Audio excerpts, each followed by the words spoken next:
Right.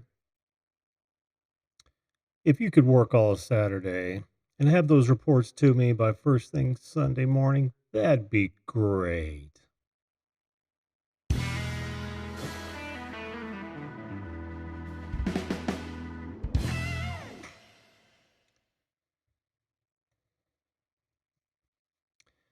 Hello, everyone. How are you? And welcome to the Video Call-In Show. I have a feeling I can't hear myself. I'm still not hearing myself. Can you hear me all right?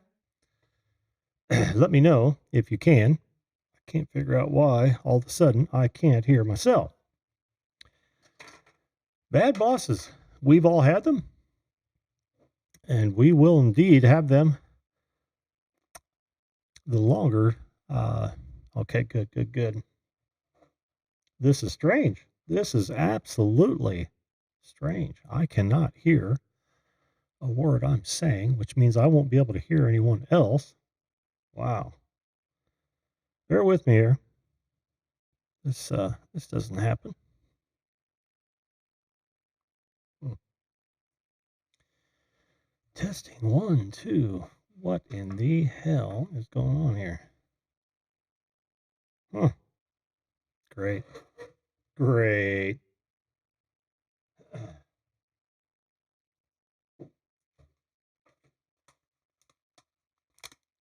See if this works. It does work. Son of a biatch. What could have happened? That was strange. That was very, very strange. How are you all this evening, folks? As you know, I am Jim with the Video Call-In Show, that show that invites you to be a live video guest on this program to talk about whatever you want to, whether it be the topic of the day, current events, personal promotion, you name it. We will talk about it. And joining is really easy. All you've got to do is point your browser to zoom.us, click on join a meeting, and enter in that meeting number. When it asks for it, you will show up in my green room, and I will bring you up. First come, first serve as time allows. I will be here for the next hour. My job to listen and learn too, and about you. Thanks for joining us tonight, folks. This is a really strange thing because headphones sound a lot different than my earbuds. And I think I know why they're not working. How is everyone this evening? Let's see, who do we have in the chat thus far? Josh Book, hey to you, my friend. Welcome to the show. Crap, my dad makes me watch. How are you doing, Adam? Good to see you. Jesse Mendez, always a pleasure, my friend. Country Adventures, welcome. How are you? Darian from Germany, Travel Personal Guide, how you doing? Let's see, Emmanuel Gaffi, hello to you, my friend. Champworks Garage, good to see you, my son. And let's see, we've got Wendell live. Hello, Wendell, how are you? Drone Kings in Darwin, how you doing tonight? Yeah, no, I cannot hear you, Jesse. I cannot hear you. I can barely hear myself. This is a weird thing because I don't sound at all like I do in the others, and that's because, yeah, okay, strange. Jacob Billet, how you doing? Good to see you.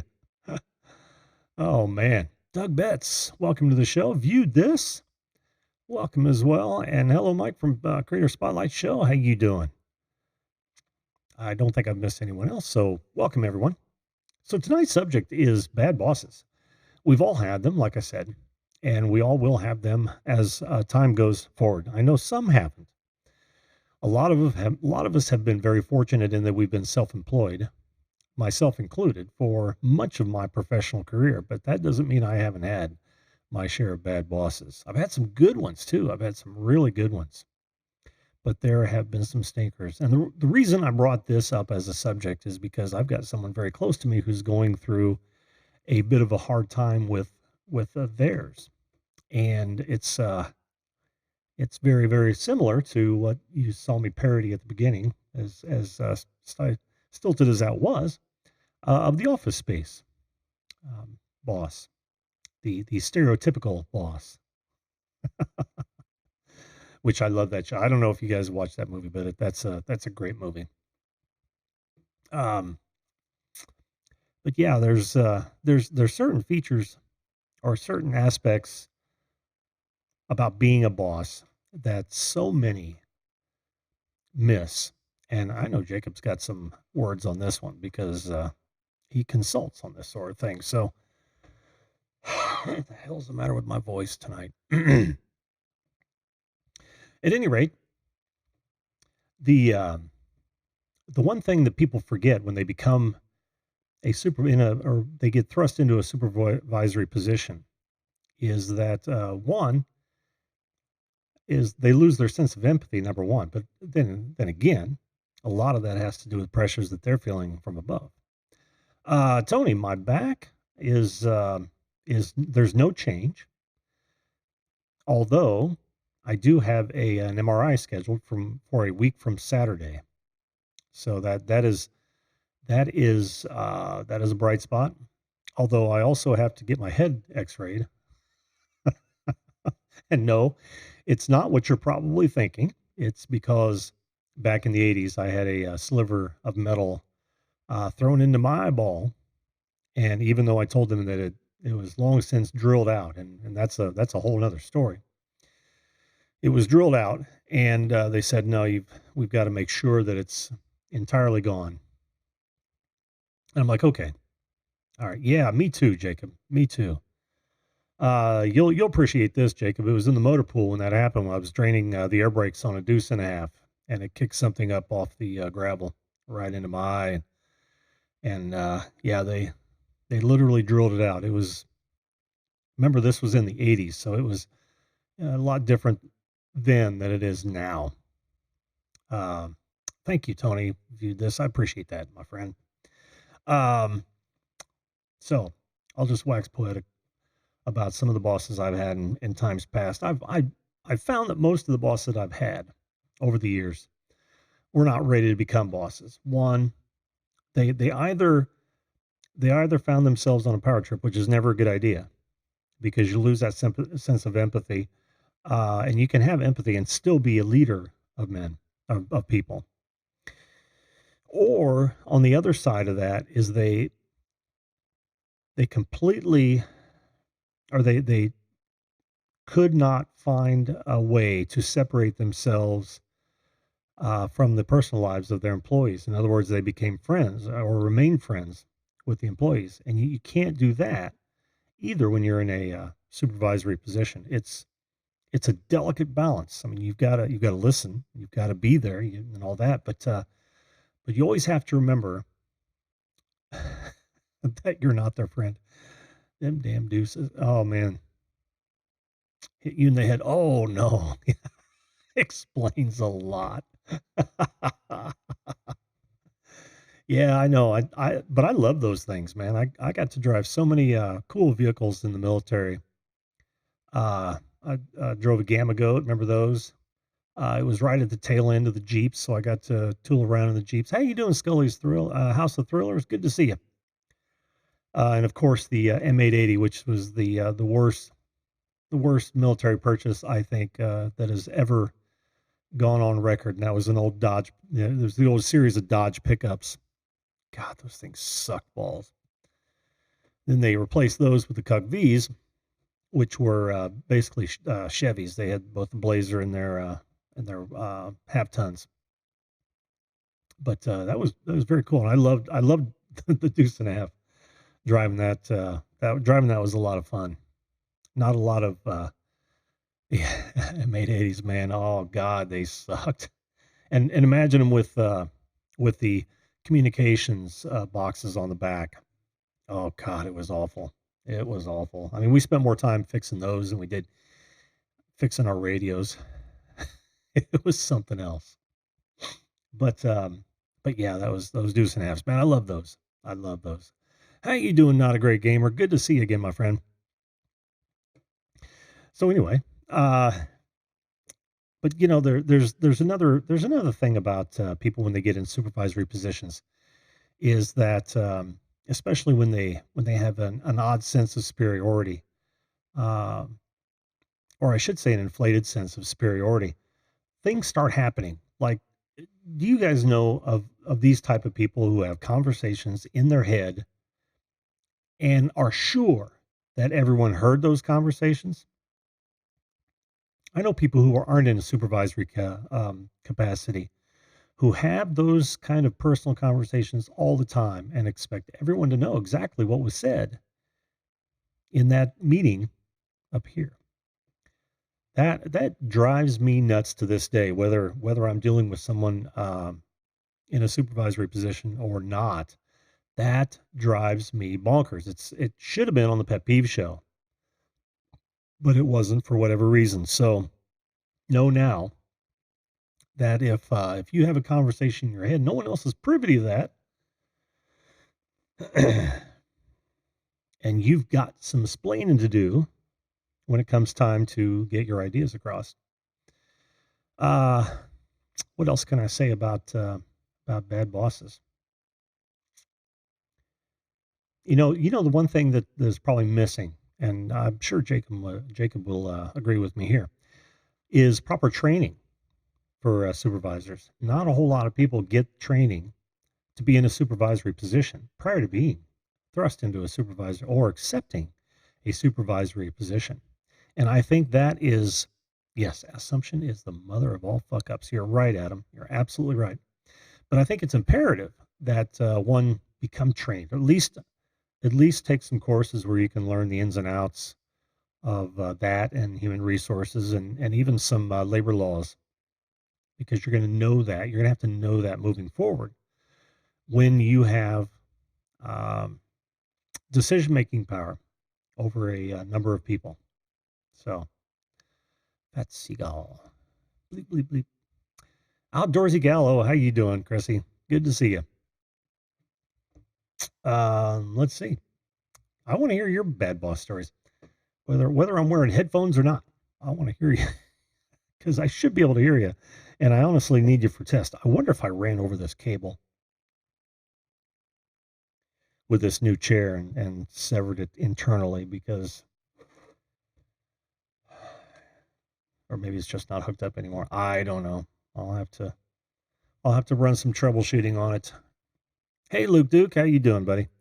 We are talking about bad bosses. Hey, if you've got some good boss stories, that's worthy of chiming in as well. Feel free to jump on and tell me some of the stories you may have about bosses that were actually wonderful. I know my entire platoon would probably chime in if we stayed in touch as much as I wish we would have. My last platoon, I should say, because uh, I did quite well and was able to move quickly within the ranks and and got to supervise quite a few people, and that was great first experience, especially at such a young age. Because what was I, probably 21, 22, something like that. And it's not an experience that a lot of people get that early, and it helped me. It helped me a great deal. One, I'll tell you what really helped me with was being on time. I don't know if I mentioned this on my pet peeve program, but one of my pet peeves is people that are folks that cannot be on time no matter what. That drives me friggin' nuts. And if you ever want to, if you ever want to hone your sense of time, then sign up and go through basic, and you will indeed be on time for everything. We used to, I used to, even beyond that, I would lock the doors at the meeting time. And if you weren't there when the doors were locked, you didn't make it into the meeting. Oh, let's find out here. Crap, that makes me watch. As a CEO of the NFP Orphanage Mental Health Placement Home I worked, embezzles hundreds of thousands of dollars while I worked there. Oh, dude, I have a story on that. Not to that degree, but Adam, yours is much higher in well, I'm sure there's jail time involved there, but my first job, it turns out the assistant manager was selling the product on the street. He was stealing it from the store, selling it on the street, turning it into insurance every time the boss was out of the office, the main manager. It was something else. They set up a sting, and they actually caught him. And of course, I happened to be there. I was just like, dude, don't I wouldn't do it if I were you, but it's not my life. Well, I never talked to them again. But of course, I was 16 years old, so he's probably gone. But now I don't know how old he was actually. Outdoorsy Gallo says I worked for the government 25 plus years and had to take turns being the person in charge, I imagine. Yeah, be a person in charge. I also mentored students. I can feel for those who are in charge and have to be responsible and accountable. I can too. And what I wish they would do when you find yourself in a position of responsibility and accountability, you need to find out what that means and how best to deal with it. So many don't. They are thrust in because of a need or an overzealous desire to exceed. And what they find themselves in is a position that they weren't prepared for. And that's a great thing that they were probably doing was swapping in and out person in charge. That way you all had experience at it and you could learn from one another. That's actually a really good idea. But so many don't have that luxury and they end up falling down hard. And that's when you start seeing turnover to a great extent. And of course, quick turnover is just money. Uh, it's bleeding money because training costs money. Taking the time to hire new people costs money. All right. So X County Adventure says supervisors come right out of the educational supervisory school and don't come to the ground level, have no idea what's going on, but they think they do because they're educated. It's the worst. You're right. Absolutely right. There's a lot to be said for the inflated ego of the overeducated, and that does happen. And there's so much to be said about having experience. We used to deal with this in the military all the time. It's these fresh lieutenants would come out of school and straight into a unit, and had no idea. In fact, they ended up getting taught more from their troops than they learned in school. Hey, Outdoors with Eric, how you doing, buddy? Good to see you. It's been a while. Let's see. Drunk King's Darwin is talking to crap my dad makes me watch. I had that at a place I worked at. Basically, two guys that were two IC and three others, three IC, all did that. Mm-hmm. Outdoors Gallo said my dad was a supervisor where I worked, but not where I was directly. That's probably good. However, sometimes he was charged over the 2,000 staff. He did well. I would be a mess. He always has my respect. I have a lot of respect for folks that can herd so many of us animals. All right, I'm gonna shut up now and bring on our first guest here.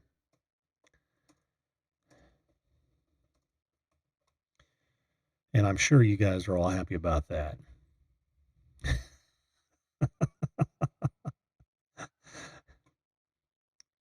All right.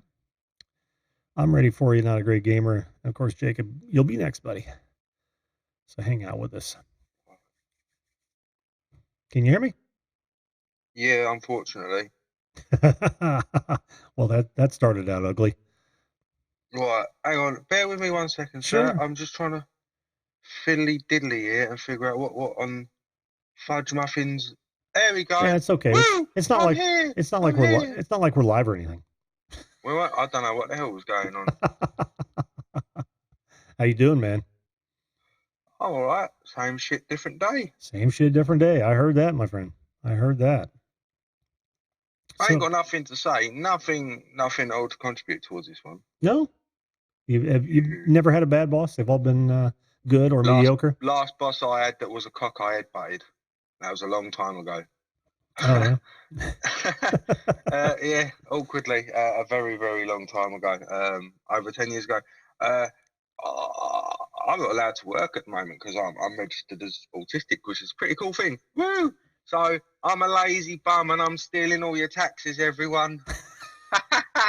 That's all I've come up to tell people. You're not Blame me. you're not stealing our taxes. I am. Well, I yeah, am you when are I am when I move to America. indirectly. Oh yeah, that's right. That's right. You're gonna come over here and be a welfare queen, aren't you? Yeah, I'm gonna beg along Route 66. Every motel, there'll just be me with a cup sitting there. Alms for the poor. Oh, poor. Alms No, for the poor. I will actually. You know, now I've come up and I'm gonna say some stuff Sure, say about some stuff. managers actually, if you don't mind. Not at all. Bosses I have had, right? Admittedly, yes, a long time ago I did genuinely headbutt. Do you have John Lewis in America? Who? John Lewis, House of Fraser. John Lewis, House of Fraser. I can't say I know what that is. Well, over really like Drawing a some blank. posh twat. They're over here like some posh twats. What do you call it? Department store. Oh, no, Yes. I don't think we do. What I have found is that in retail and office especially, managers seem to be real sneaky, butt licking to their superiors, idiots. And oh, this is going to sound so nasty. You, everyone's met a manager where you just know they're a snake. Oh, sure. Does this? And you clearly have to be a heartless person or a person with issues, I suppose, to you see unjust firing, for example, unjust regulations brought back, and Hmm. yeah, managers are assholes. Everyone, just quit work tomorrow. Just bring the country to a recession. We'll all starve, but it'll all be worth it. Oh yeah, yeah. Starving's worth it. Yeah, yeah. Well, I would. I thought after my serious chat yesterday, I'd come in and bring it down a notch. Well, everyone needs that from time to time. I will admit it. Mm, Although I don't think I was on a high horse necessarily. Um. So hey, that that was deep yesterday. I've never went that deep in a bloody long time. yeah, yeah, and I didn't want it to be a oh, what did I term it? A sob fest, right? That wasn't the intent at all. Just wanted to hear and make sure that we remembered and just hear some stories about where everybody was. It was a beautiful show, my friend. Thank you, man. I And appreciate that. I'll tell you what is another memory. Asshole managers. Yeah, but those are also bad memories. Not quite on the same scale. Um, I don't know. They do bring me a somewhat rage inside. I mean, yeah. oh, they make me angry. Ones that give unreasonable requests, and even if you do what they ask you to do, they still find a reason to moan. Oh yeah, Um, for sure. Well, and it's the same thing. The ass kissers that you were just talking about earlier. They're depending on you to actually get work done so that they look good. I get that. I mean, that is part of it. I mean, surround yourself with that people that can do as good or better work than you can, and you'll be a good manager. But you've got to make sure that you treat them uh, with respect. not many managers do. It's true. I've not met many managers that I can honestly say. I honestly used to like working for myself. And do you get these kind of people in the military, may I ask? Do you get snakes like that in the military? You do, but not of the same caliber, right? I mean, well, I guess I should say not with the same motives because they don't kissing ass doesn't necessarily get you up the ladder. There are a lot of steps in gaining rank Um, and with rank comes responsibility. So although they may have that kiss ass personality and you can see them from a mile away, they don't necessarily gain anything from it. I think it's just part of their makeup. They truly believe that that's how they're supposed to be, is Oh, to kiss the ass of their own superiors. if I was in the army, I'd be called Sergeant Sausage. Sergeant Sausage. Sergeant Sausage. But I'd have my own commission. I'd be unique. Captain Sausage. No, no, no, no Lieutenant commission. Sausage. No commission. I won't be an officer. This is what's Oh, going to make it unique. oh, there you That's go. what's going to make it unique. There you go. People are going to have to. Yeah. Anyway, I'm just daydreaming again. Um, Look, I honestly ain't got nothing to actually genuinely input on this one. I just wanted to come up and talk shit for 10 minutes and waste your time. Well, And my mission's been successful. it Woo! has. It has. And I appreciate it because you broke the ice. I did see you sitting there, and I thought, poor bugger. Yeah, Uh, I was running out of steam there. I But saw the tumbleweed rolling past. was it that evident? So another thing, do you actually have tumbleweed? Sure. That is so cool. Now we don't in the Midwest. It's more of a Southwest thing, Mm, Southwest United States, or I should say Southwest North America. I Although, would. yeah, out west, I think they go higher north than they would normally. But yeah, and they're alive. Tumbleweeds are All I actually know is living, breathing entities. When they all I know is that when it rolls along, apparently in silence you hear "Ah!" whoosh, oh, like some cowboy music. Yep, I have heard that happens every time you see one go by. So I want to witness it. It does, Yes. man. It does. It's Oh, astounding to watch. wouldn't it? I'm getting excited again. But wouldn't it be awesome to have been in Dirty Harry's day with that freaking revolver? Or What, or do you feel lunky, punk? I'm Well, do actually gonna you? have. I'm gonna have to watch one of them in a minute. There you go. Fistful of Dollars. It's gonna be. That's going on. Oh, you're gonna go for the spaghetti westerns. Sweet, Mm, yes. good Right, choice. I'm gonna go. All right, I'm bud. gonna go. Gonna Thanks. pick the wagon. May I say, as always, God's blessings. Eat your vegetables, recycle your plastics, and yeah, sausages is the way forward. All right, take care, my friend. Bye. Bye bye. Shave your armpits. Shave your armpits. Oh my lord. Oh lordy, lordy, what have I gotten myself into? Patty Broussard, how you doing, honey? Good to see you. New Orleans girl, also a pleasure to have you in here with us. Luke Duke, if I didn't say hello to you already, hello. Let's see, who else do we have here? Homesteading with the Herberts, welcome to the show. And I know it's Chris Hope. How you doing? Hello to you, my friend. Hello, hello, hello. If I missed you, I'm terribly sorry. Make sure that Wendell had a tough topic yesterday. Yes, Wendell, it was a tough topic. I tried to keep it even keel. I hope I was successful in at least doing that. But yeah, that was one of those. Wendell Life says you have to have a job to have a boss. Well, right now I'm self-employed, and I got to tell you, my boss is an asshole. All right. And on that note, let's bring up our next guest. Oh, how you doing, Jacob? Wait for him to get his mic going there.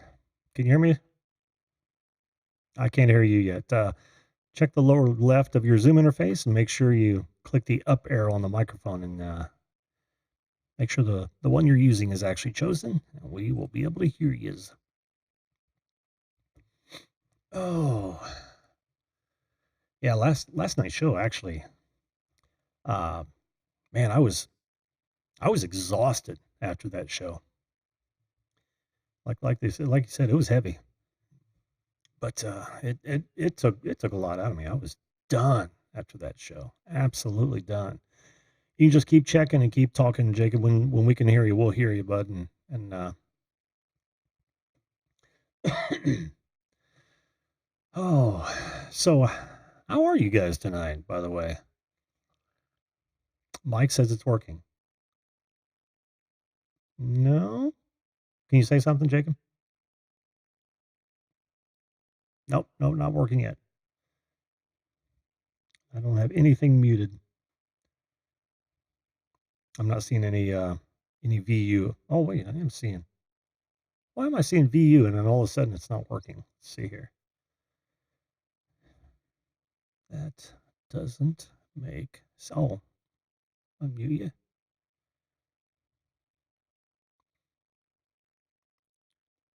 No, and I'm not seeing any. Nope, I'm not seeing any VU on that. My Jacob.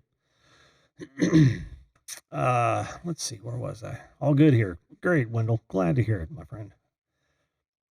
They won't be able to hear you either, Jacob, because I'd be able to see you in my VU meter, and that's the only thing that would go out live. Here, I just changed my webcam for audio. Can you hear me now? I sure can. I sure can. Cool. We'll just use that for now. I don't know what's going on, whatever.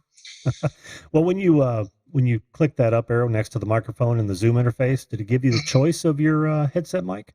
Yeah, I did. I was using my headset and it wasn't working, so I switched to my webcam and it says it's working now. So Oh, that's strange. well, that's how it works. Yeah, it is how it works, man. Technology is just wonderful.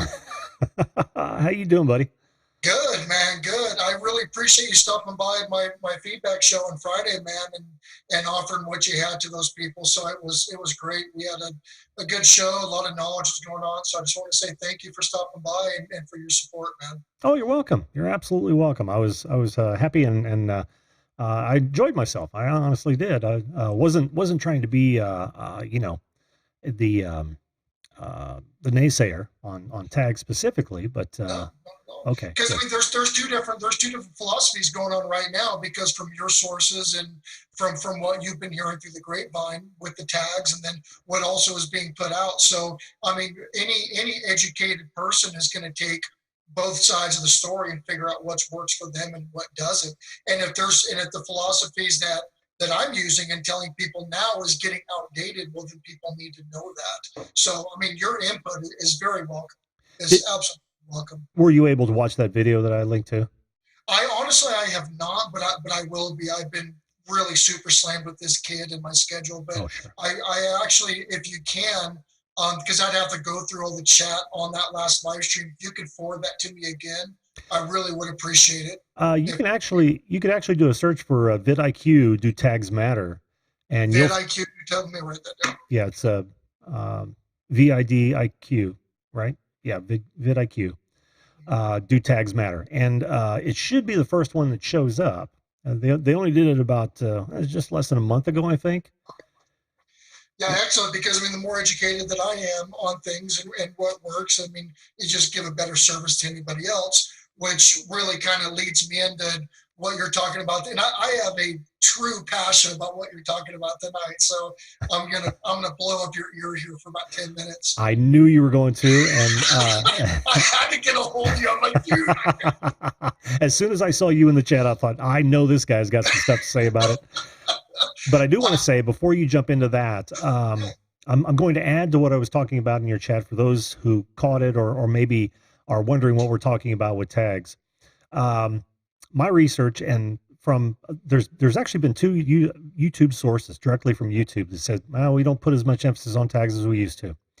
And vidIQ, in that video that I just told Jacob to go look at, I suggest you guys do that search as well, because what they'll tell you is that he literally did tag changes to see if it changed the algorithm.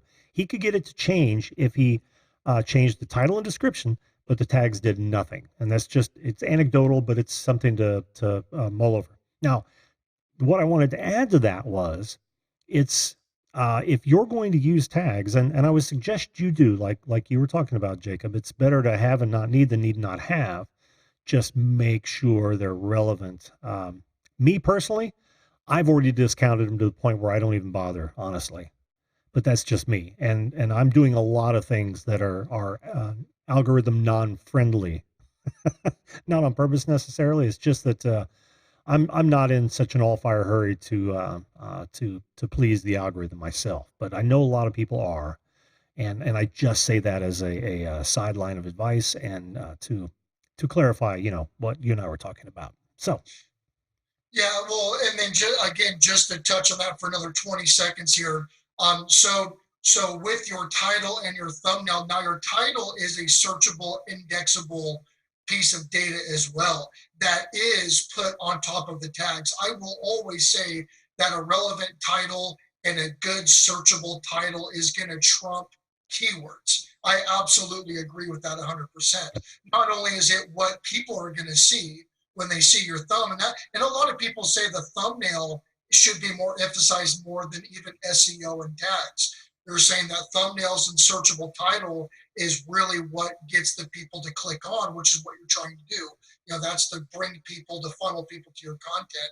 And the SEO is kind of the back end working with the algorithm. You can have great SEO and you can be following the algorithm to a T, but if your thumbs are trash, your titles are not very good, and you can't convey your message, people still need to click on it. You can be suggested, but even if you're suggested, which is what you're trying to do with SEO, if you've got a crap thumbnail and a bad title, nobody's going to want to see it. that's So right. it's not really helping you at all. Right. And the more that you're shown and not clicked, in other words, your click through ratio goes down, the less you're shown in the recommended, suggested. 100%. Hmm. Hmm. 100%.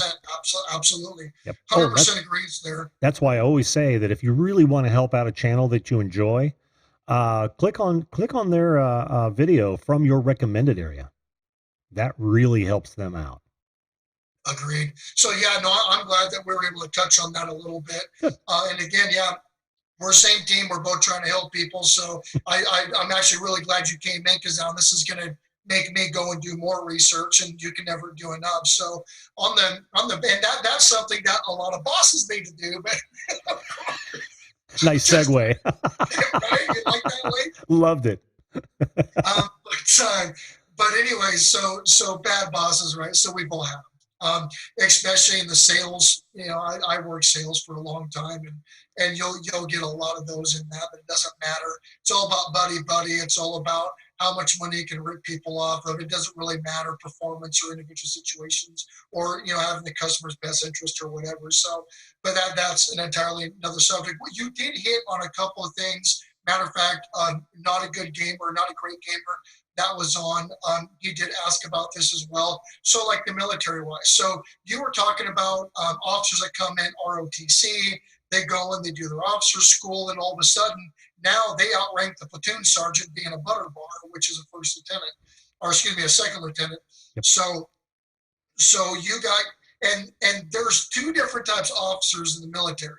You've got your Mustangs, which have been non-commissioned officers that go into the officer corps, so they know it from both sides, so they can come and be a leadership type of role in a platoon and know what the hell they're doing and know how to handle their guys. Or you got the ROTC guys that come in, think they know everything, and they get people killed. And let's just be very honest, that's what happens. True. And so the way that the military is ranked and is staged is that a good lieutenant will understand that they know how to do op orders, which is your operation orders before your missions, because the job of the officer is to get the intelligence, get the data, get the overall mission objective, formulate a plan, but then let the non-commissioned officers, which is your platoon sergeants and down, to go out and get that job done in the field. That's their job. We're non-commissioned officer. We get the job done in the field. So a good officer will do that and let the non-commissioned officers go out there and do their job, because we know our men, we know our equipment, we know our area a lot better than any lieutenant does. And Absolutely. so and you'll get great officers that will understand that. And that translates to good leaders, because you got leaders like that in the civilian world as well, where, I've got a master's in business. I got a master's in business administration. I've got a master's in finance, and I've got a master's in human resources. That does not mean that I can walk into any company and know everything about their culture. I know everything about what they do. I know how to do. There's companies I manage, I don't even know how they do their actual job. And that's not my job. So if I go in and say, like a roofing company that I'm going into partners here this fall, I don't know how to put on a roof. I mean, I do flips and property refurbishing, but I've never installed a roof. So I can't go out there and get on a roof and say they're doing it wrong because I don't have that expertise. That's their job. And so my job is to make sure that they have a profitable company and a profitable business model to keep them employed, to keep doing their work. So you have to kind of know your lane. I'm really good with the back office stuff, and that's why I'm here. And I'm here to help with marketing and help profitability, help with recruiting, training, HR, legalities, taxation. That's my job. My job isn't boots on ground telling these guys what to do because all of a sudden I'm a partner now, so I know everything. You can't have that mentality. And so when you've got in some of the and in this chat as well, people have said, they've had people come into retail and automatically get manager position, and now they know their store better than the people that have been there for 10 years. Yeah. I mean, and that's toxic. That's a straight ego trip, and that really, really hurts performance. It does. It really does.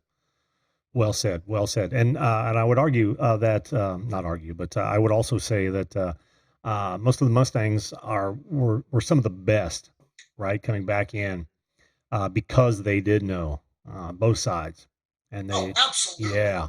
I can't tell you how many times they tried to get me to go OCS. wasn't going down that road, but I thought about going because I was up for my E6, so I thought about going warrant officer. Yeah, same here. And I tell you what, warrant officer, that's where you need to go. Oh yeah. Oh if yeah. I could do it all over again, that's what I would. Same here. But I've had some butter bars on both sides, right? Some came in thinking they know everything, and then others looked to us exclusively for guidance when it came to putting together the plan and working with the people themselves, right? The troops. And I always thought that was a great thing. One of the best ones that we had was we actually had a female butter bar that I drove around for a while. And I got to, well, one, I got to advise her on a lot of it, which was actually pretty cool, but she was a great leader because she listened and she took the time to try to understand rather than force the issue from a point of ignorance. And I really enjoyed that. Yeah, and that there needs to be more of that. If you're a transfer or if you've been put, you come as management trainee or whichever. I mean, if you come in and you talk to the people that are boots on ground every day, and I mean, again, yes, you're an authoritative figure, but your job isn't to make their lives hell, to try to establish some kind of dominance. Fact of the matter is that your employees need to be looked at as assets. They're not liabilities; they're assets. Exactly. If it wasn't for your employees, your company wouldn't exist. Your job wouldn't exist. Mm-hmm.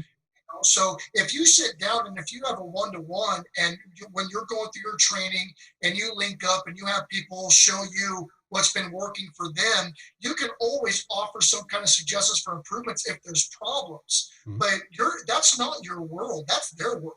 So you're coming in and learning how that world operates. If you go in thinking that you know everything and you start shooting off everywhere, I mean, it's very hard to follow that. It is. It is. And yeah, and as assets, it's like the equipment, right? You've got to make sure it's in good working order. Well, if you're pissing off your assets, and I mean that the human, then that's a machine that's not going to be as efficient as it would otherwise. And you've got to take that into account.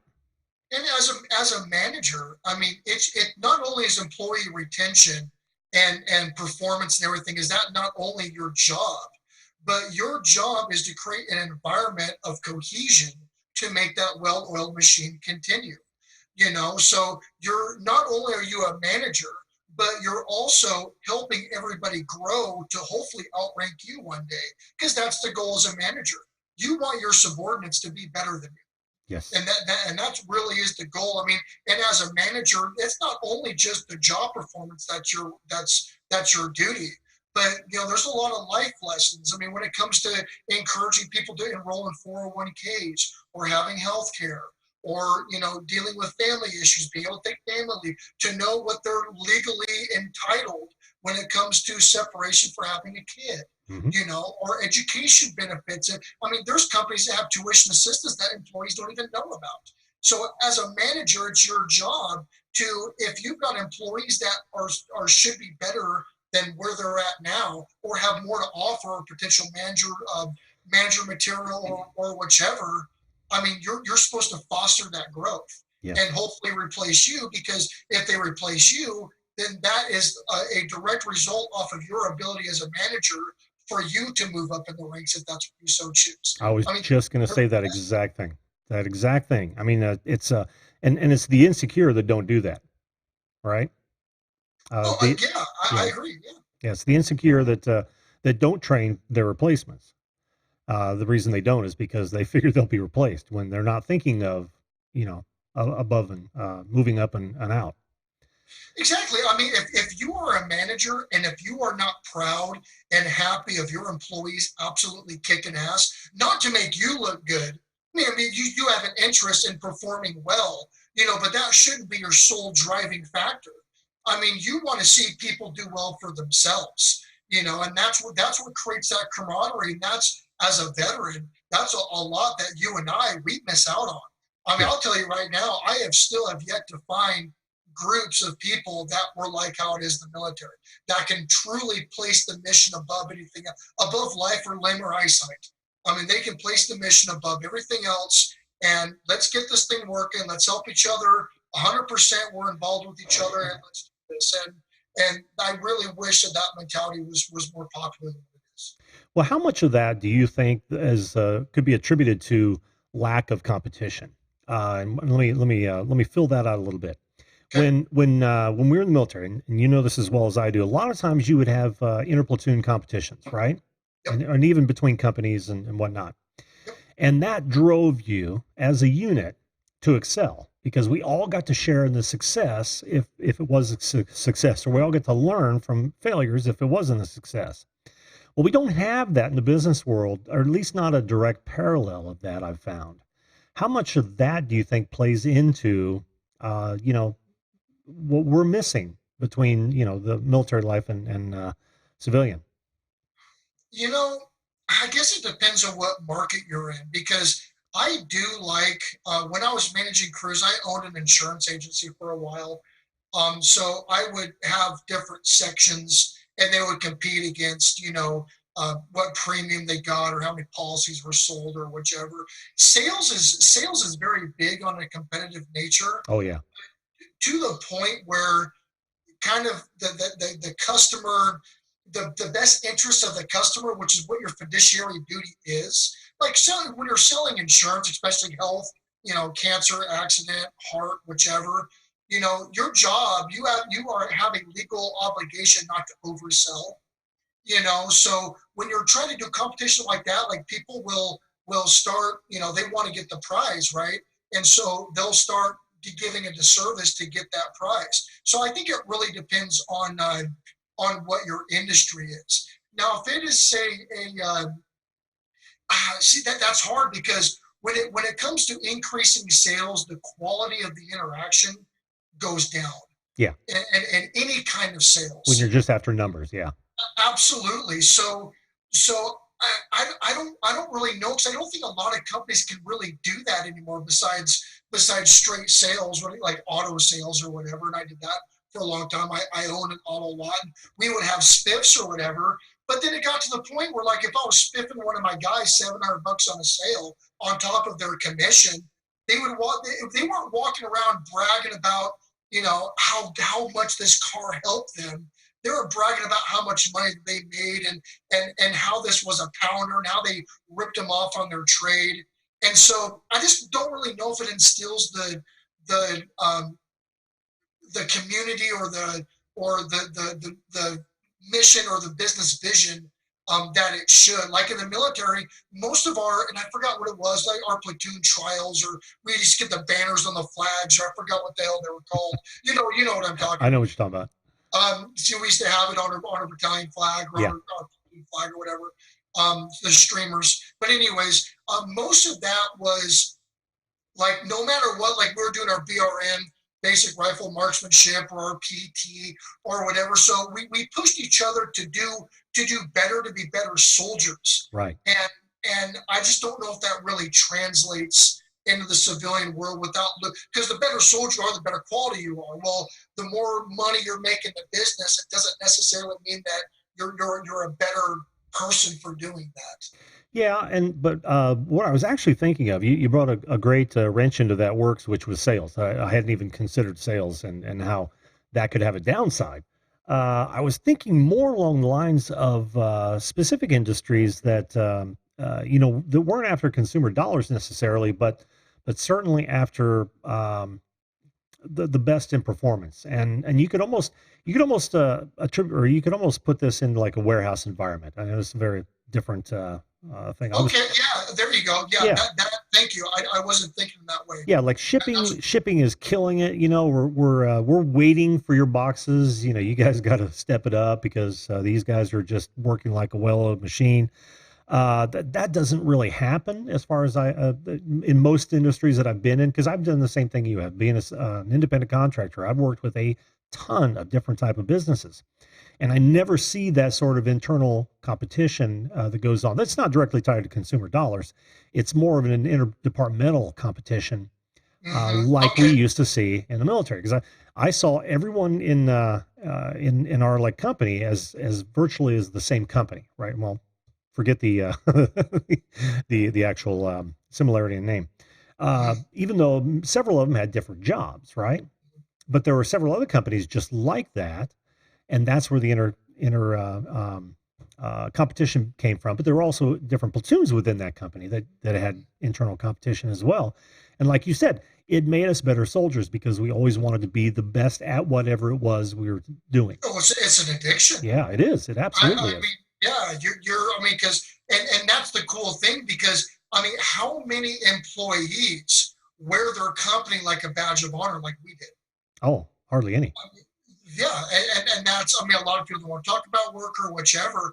Like with us, like, I was Delta 515 troop in the cavalry. Like we were Delta 515. We used to say if you're not cav, you're not shit. Like that's just how it was. And who we were. Yeah. And I think that because that brings everybody together for a certain purpose. And I would say like in the say warehouse, for example, like so Amazon fulfillment centers are getting huge right now, and they're actually forcing a lot of independent distributors to go now just with Amazon warehousing and Amazon fulfillment centers for quality control. So they're really kind of snuffing out. And I did Amazon for a very long time. I made a lot of money on Amazon, before I sold it. But Hmm. so with their performance and how hard their work, because they work their people like dogs in the fulfillment centers. I mean, Oh these yeah. guys have it rough. And now they've got the 1 day delivery in local areas. We have it out here in this area in Colorado that I'm in. So the reward, it seems like, for how good these people are doing doesn't go back to the employee. It goes to the business model of getting more business for 1 day delivery. So it's almost like that these workers are not being rewarded at all, but the company is. Yeah. And that's kind of how corporate America operates anymore. I mean, the United States Postal Service, it should have gone bankrupt 15 years ago. And it's, for whatever reason, they're getting federally subsidized to keep going because they're a private company. They're not government. Hmm. And they've been operating at a negative net margin for well over a decade. So USPS and now Amazon's doing everything internally now. They've got their own trucking, they've got their own rigs, they've got their own lanes. They're doing drone now. That's really going to be the big guy. And from what I've been reading about Amazon employees, I mean, the problem is there's so much demand for work because they do have the benefits, but again, individuality or team doesn't really exist. It's just the more just the corporate American stuff going on. Yeah, I find that sad. I honestly do. And without that, you miss that pride that you were just talking about, or even the chance to have pride about it. I know that I've worked a lot of places where we did have pride. Think of the television industry, right? Our competition was low, but we always wanted to be better than the competition, and that was the other channels in the area. Cable changed that to a certain degree, but there's still that inner industry competition that made us be better. And I think if it goes the way of the Amazon, factory, just punching cards again, then it's I don't think it's good for anybody, really. No, it's not. I mean, there's been a lot of reports on the conditions working there and denied bathroom breaks and 12 and 14-hour shifts. And Yeah, I mean, it's getting pretty crazy. The problem is that people are desperate for work, especially in a better economy. So they have these companies, they can pretty much treat you like garbage, and it is what it is anymore. that's true. But competition, especially with the emerging markets and media and everything else that you were in. I mean, competition's good because it forces everybody to do better. Because if you want some of the market share, you're going to adapt and you're going to up the bar just like everybody else, or you're going to lose market share and ultimately profitability, and you're going to close down. So, I mean, competition was always supposed, and that's how capitalism. That's the mantra of capitalism is that everybody competes. It's free market.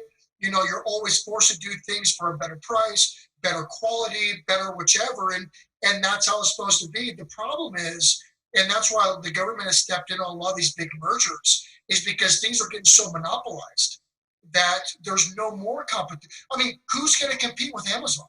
Who competes with Amazon anymore? Yeah, Nobody. The closest thing is Walmart, and Walmart's trying to do fulfillment right now.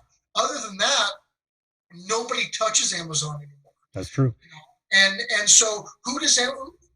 I mean, if people don't want to work for Amazon because they don't feel like they're getting the accolades that they need, Amazon's not going to have an issue filling fulfillment centers.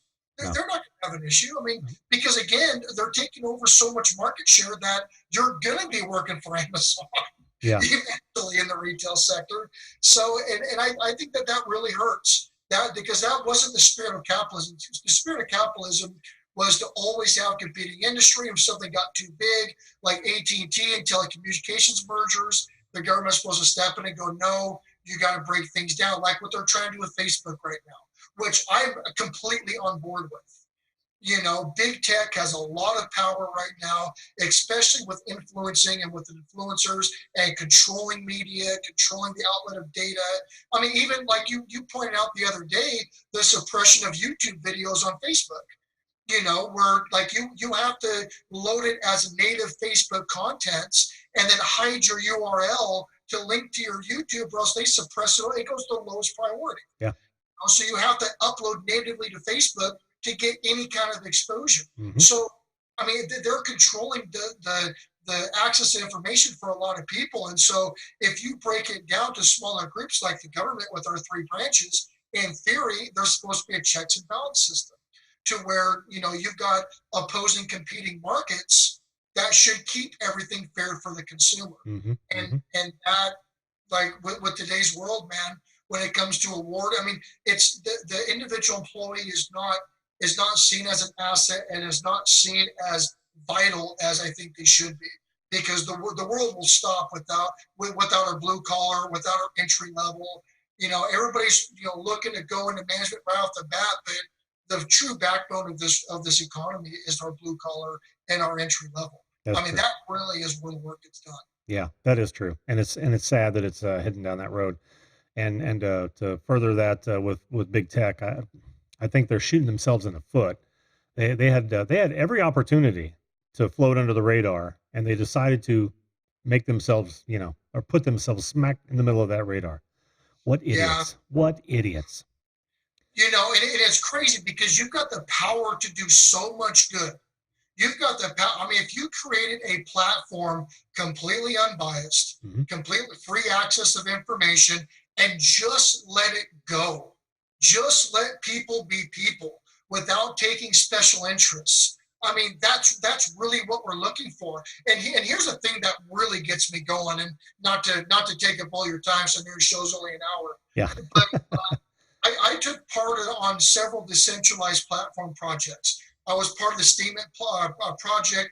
I was part of the DLive project, which is a PewDiePie got on board with and has brought, tens of thousands of subscribers on that platform now. I mean, he's over 1 million on YouTube, but getting on a decentralized platform and because it's supposed to be completely unbiased, unregulated, and decentralized. Mm-hmm. And so what really gets me going is that if there was competent management and if there was the competent business sense for some of these decentralized platforms that have the resources and have the access to programming and development and everything else, like this is their golden opportunity to really take a huge amount of market share, because it's not like the controlling of media and the controlling of information is even a guess anymore. Like it has been proven it's happening on these major media platforms. Like it is proven. Mm-hmm. So people like I know for me, for example, I mean, I don't lean left, I don't lean right. I lean to where the facts and the information is, you know, and just like I could be completely set on this tag issue, but if you offer me new information, I'm going to go take a look at that because I don't know everything. There could be something I'm not aware of, but because of how the algorithm is and how people are making money on these programs that I buy and a lot of other people buy, they could potentially be pushing this information to make sure they don't lose people that are using the programs. So you always have to be open to things like that because that's how the world works. It's true. So decentralized platforms have a huge opportunity right now, and it just really sucks to see that they're not getting the growth that they want. They kind of ran with the crypto market when it was high, and then once the crypto market crashed, which we all knew it was going to because the government's getting involved now, and that's just how it works. Yep. They've abandoned a lot of these projects, and I mean the people should have access to information that is not biased, that is completely open, and then we're supposed to be making our own decisions, not having other people make it for us. Exactly. And that all goes back. This is a whole other conversation we could have about the inability of people to understand that responsible adults are okay with personal responsibility. We don't need you to make decisions for us, but we won't go into that because, like I said, that could be an entire show and probably will be. Yeah, and that all really wraps around against, you know, management and business and everything else. You know, I mean, that's again, I mean, being an authoritative figure, like how it is on some of these social media platforms, because they are the authority. That's where we get our information. You know, you're supposed to be giving all the facts, and you're supposed to be helping nurture, helping, you know, culture and educate. And then again, with your training, you're going to have people choose what's going to be in the best interest of the company or not. And that's where, again, how this all kind of ties into management, because, you know, as a manager, you also need to leave your bias and your ego out the door. You know, you're there for the best interest of the employee and the best interest of the company. And you need to be the bridge that those interests come together. And that is your job. Yeah, and perfectly stated, Jacob. I think we should leave her there since we are at the top of the hour. But that was well said, my friend. That was well said, and I totally agree. And don't count out those independent tech companies who are taking advantage of the vacuum that the current big tech are currently creating. I'm rooting for them. Yeah, me too. I invested a lot of money into DLive. There's a decentralized news network. Mm-hmm. And I mean, I went out. I mean, I partied in New York with the guys who developed DLive. Oh yeah. And so, and I went out there and spoke with them, and I spoke at the Creators Conference for Steam last year in Las Vegas. And you know, there's a huge market, but the problem is a lot of those people get in for the wrong reasons. Yeah. And they don't have the end game in mind, and they really, I mean, there's a huge opening. And there's a need. There's a huge need. Oh, you know, you'll sit around and you'll talk about, you know, pop culture or trending topics, and when you talk to people, they're just parroting what they've heard from one source, mm-hmm. and have been disproven years ago. But yet the popular consensus is still saying that that's the gospel, that's the truth. And yeah, that's just from where they're getting their information. Well, the revolution is coming. I'm confident of that. I hope so, brother. I hope so, man.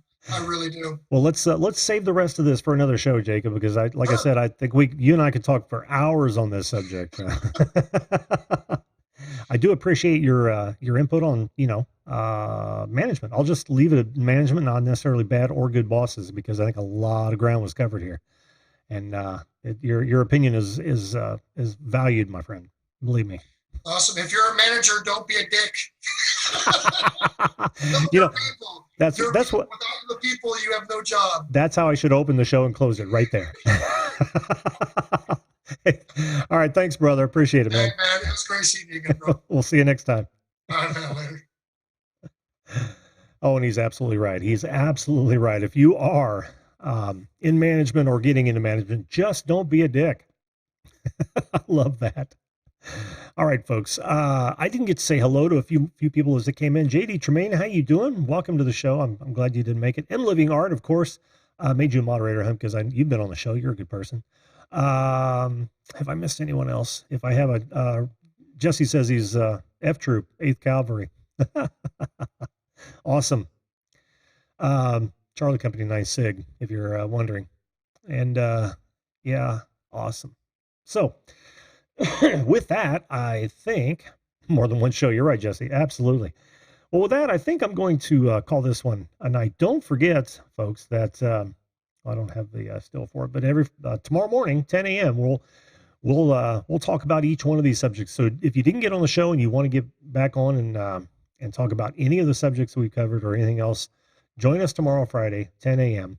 But for now, I'm going to call it a night, and I want to thank all my guests tonight. Thanks to all you folks in the chat, and all you folks watching now that it's been processed. If this is the kind of content that you dig, hit that subscription button. You won't miss another show. Perhaps you'll be on as well.